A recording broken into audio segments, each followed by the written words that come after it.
Inflationary Universe. So we had our standard model of the Big Bang. There's a D in standard. That said the universe started small and hot.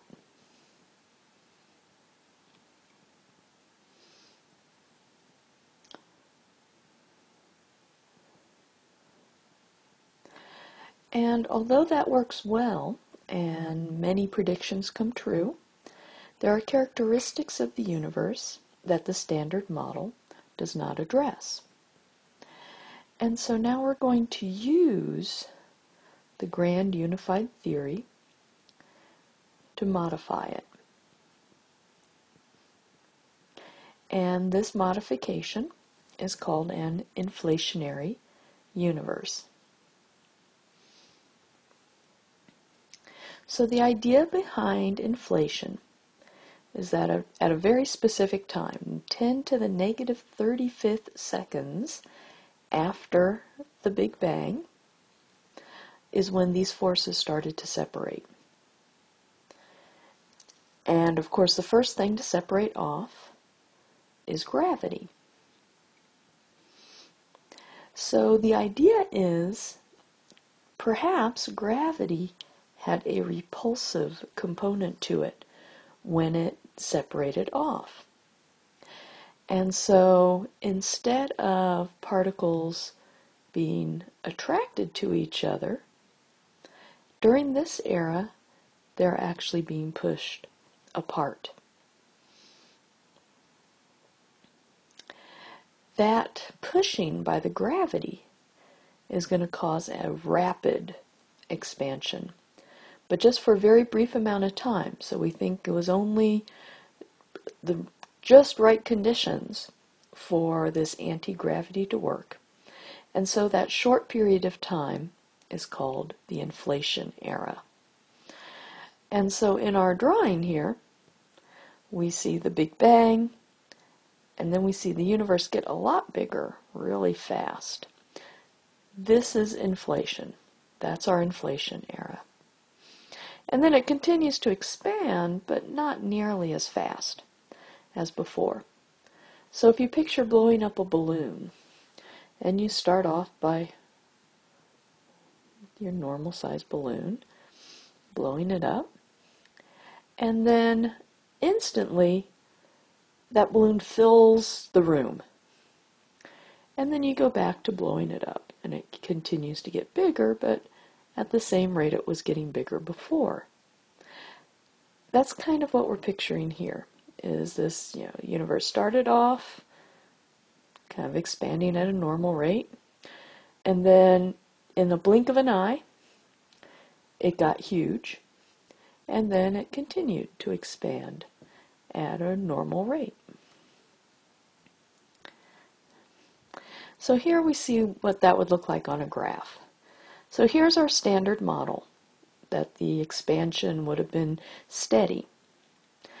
Notice that our starting size is relatively large on this scale. Then we've got the inflation model. It starts off much smaller, expands almost instantly, gets a lot bigger, and then it continues to expand at the rate we see today. So that's inflation, this very rapid expansion for a very short amount of time. So how does this help us?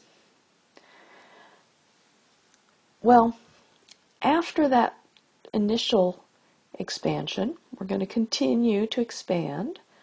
Our forces are going to continue to separate till we get to the four forces we have today. So that part looks like today.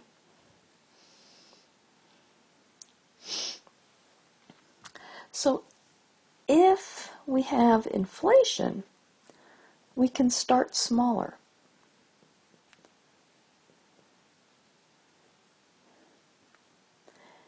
And if it starts smaller, it's easier for everything to be the same temperature, because essentially the entire universe was at one place at that beginning.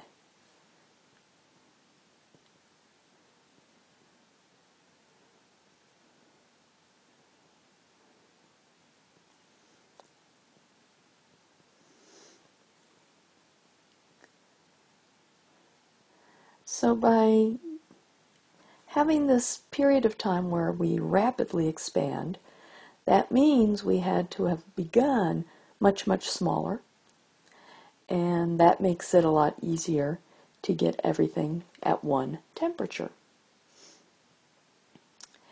It also turns out that that rapid expansion essentially forces the universe to a critical density. The rapid expansion prevents early collapse, which was one of our concerns, because if the density is too high in the standard model, the universe should collapse down. But with this rapid expansion, it's not going to collapse right off the bat. I just realized I can't spell rapid with a P. And then also, then it slows down after inflation.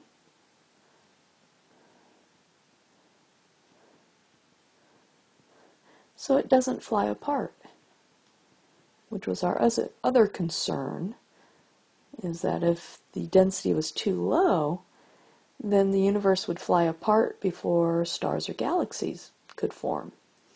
So this model takes care of two of our concerns about the standard model.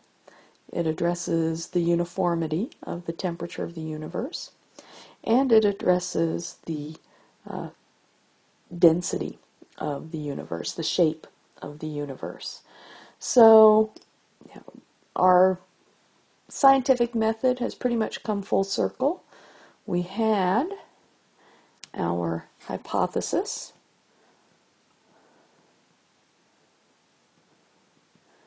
The universe began small and hot.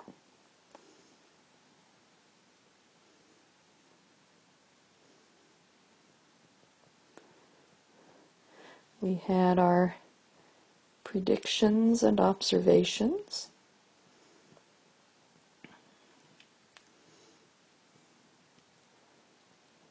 So we saw that the universe expanding,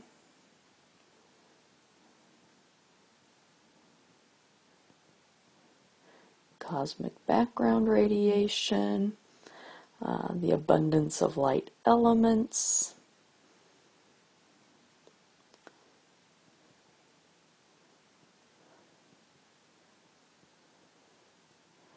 and the three types of neutrinos. So all of these are cases where observations had confirmed predictions. But we did have some things that it didn't predict.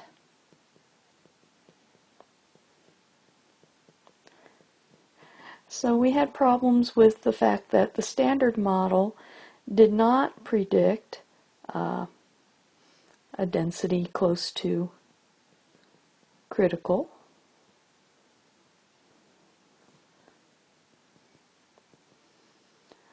It didn't predict the uniformity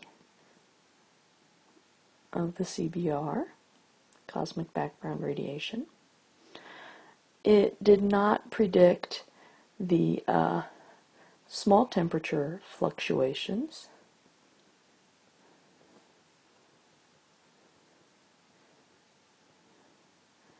And it didn't predict why there's more matter than antimatter.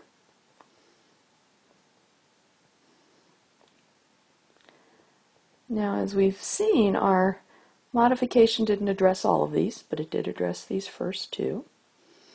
So we have now modified, call it modification. And this is our inflation model.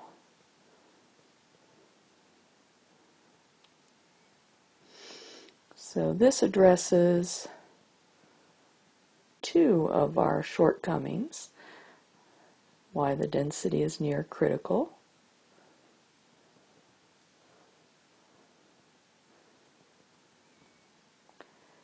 and why the CBR is uniform.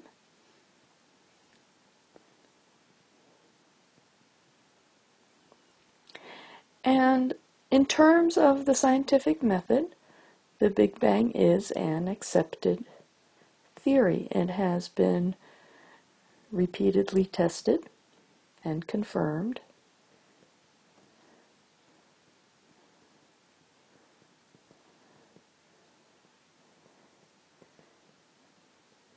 There has been repeated peer review.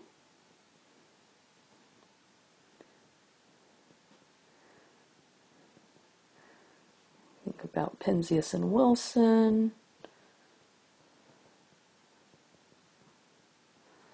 The Cosmic Background Explorer, Blackbody Curve.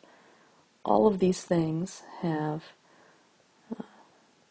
been studied and looked at multiple times. And so, remember, in science, the word theory is not something dismissive. It is something very powerful.